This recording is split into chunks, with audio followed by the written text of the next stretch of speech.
Kita tak bincang pasal polisi, tak bincang pasal kebajikan rakyat, tak bincang pasal keperhatian rakyat, tapi aku nak jadi Perdana Menteri. Sebab tu istimewa sungguh Azmin. Saya nak tahu lah pomoh mana dia jumpa dia. Kalau ada siapa yang tahu, tolong share dengan saya. Nampak gaya episod perpecahan retak menanti belah yang berlaku dalam Perikatan Nasional PN semakin hari semakin jelas dan nyata. Masakan tidak, segala kepincangan yang berlaku di dalam parti, khususnya Parti Pribumi Bersatu Malaysia Bersatu, dilondehkan satu persatu oleh ahli-ahli mereka sendiri. Oh ya, mungkin kita boleh katakan sebagai mantan ahli lah kot. Sebabnya mereka ni dah dalam proses pemecatan dan pergantungan keahlian pun. Ya, kita sedang bercerita tentang dua Wan yang mengalami nasib sama, iaitu MP Tasik Gelugur, Wan Saiful Wan Jan, dan MP Macang, Wan Ahmad Faisal, Wan Ahmad Kamal. Kalau sebelum ni Wan Faisal tampil dalam satu podcast bersama Zaid Ibrahim melondehkan cerita di sebalik penolakan dan penderhakaan pengerusi PN yang juga merangkap Presiden Bersatu Muhyiddin Yassin terhadap titah yang di-Pertuan Agong untuk membentuk kerajaan perpaduan pasca PRU 15 lalu, kali ni Wan Saiful pula turut sama berbuat demikian dalam podcast Podabum kendalian Terence Fernandez dan Ahiruddin Atan baru-baru ni. Pelbagai cerita dan ketidakpuasan hati diluahkan kedua-dua Wan dalam podcast tu, termasuklah dakwaan bahawa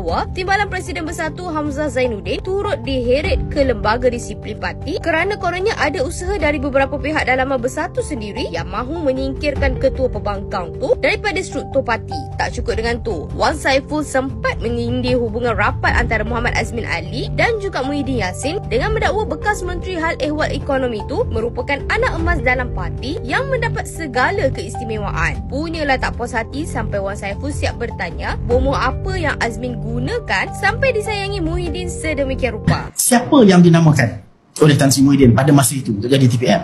Kita ada Timbalan Presiden, kita ada naib Presiden 3 orang, kita ada bawah tu Setiausaha Agong, Ketua Penerangan saya, Bendahari ada, yang dinamakan ialah Azmin Ali. Kenapa sebegitu istimewa anak emas ni dalam Bersatu sehingga Tan Sri Muhyiddin sanggup mengedepikan hierarki parti secara keseluruhan, hari ini sanggup hilang sebegitu ramai pejuang-pejuang awal dalam parti semata-mata nak mempertahankan Azmin Ali. Dan menamakan Azmin Ali itu pun Tan Sri tak bawa dalam mesyuarat Majlis Tinggi berjalan. Kita sampai sekarang dia tak boleh terima hakikat bahawa Azmin ini mendapat kedudukan yang sebegitu istimewa dalam Bersatu, sehingga Tan Sri sanggup melantik Azmin sebagai Setiausaha Agong walaupun Setiausaha Agong Perikatan Nasional, walaupun ada persoalan yang ditimbulkan oleh kawan-kawan kita, terutama di PAS, dan dia begitu sungguhnya nak mempertahankan Azmin sehingga dia he's willing bukan saja to lose us in the party, tapi juga sanggup mengambil risiko reaksi yang negatif daripada PAS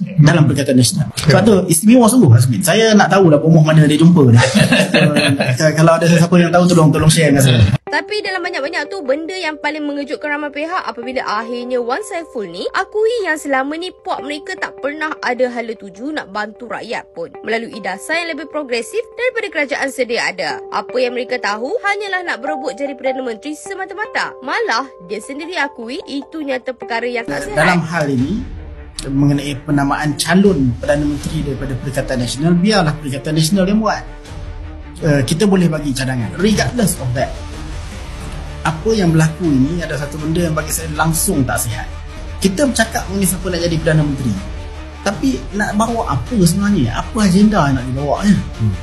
What are the policies yang kita nak tawarkan kepada rakyat yang berbeza daripada kerajaan yang dipimpin oleh Anwar Ibrahim sekarang? Kita tak bincang pasal polisi, tak bincang pasal kebajikan rakyat, tak bincang pasal keperhatian rakyat, tapi aku nak jadi Perdana Menteri.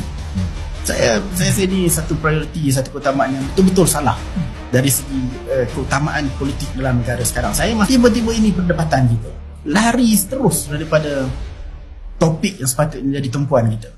Akhirnya, boleh pun mereka akui yang PN ni sebenarnya lemah dan tiada hala tuju. Malah tak keterlaluan untuk kita katakan yang mereka sebenarnya sedar je PN tak layak pun mentadbir negara, bila mana masih ada ahli yang lebih fikirkan rebut jawatan dan kuasa daripada memikirkan hal-hal negara. Ini juga menguatkan lagi dakwaan sebelum ni bahawa Bersatu tu ditubuhkan hanya untuk melunaskan impian Muhyiddin untuk menjadi PM semata-mata. Sebab itulah bila berhujah di Parlimen, masing-masing hanya tahu bangkit perkara yang tak berfaedah, langsung tiada yang baik buat negara. Bersatu dengan perebutan kuasa, PAS pula dengan fitnah merata sana dan sini. Tapi itulah sayangnya, bila mana kedua-dua Wan ni hanya berani nak mengakui semua tu lepas dah kena buang. Apa-apa pun, terima kasih lah ya, kerana akhirnya boleh pun kalian bercakap benar.